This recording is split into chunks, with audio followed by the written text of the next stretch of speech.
how to set auto protect Wi-Fi to adaptive public Wi-Fi or DNS protection on Samsung Galaxy S26 Ultra.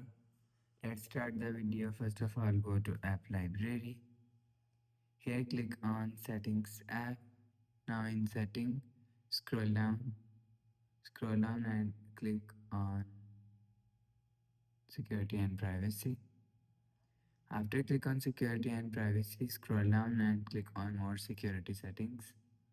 After click on More Security Settings, click on Secure Wi-Fi. After click on Secure Wi-Fi, click on Auto Protect Wi-Fi.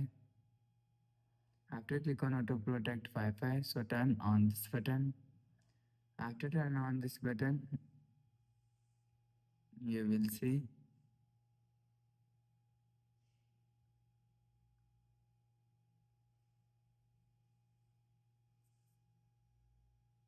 after turn on this button, you will see Auto Adaptive Protection.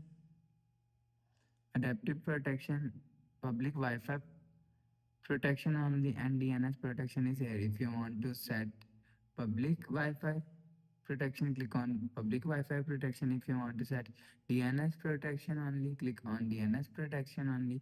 If you want to set adaptive protection, click on adaptive protection. After setting, go back to home screen. So that's how you can set auto protect Wi-Fi adaptive public Wi-Fi or DNS protection on Samsung Galaxy S26 Ultra. If you like the video, please subscribe. Thanks for watching.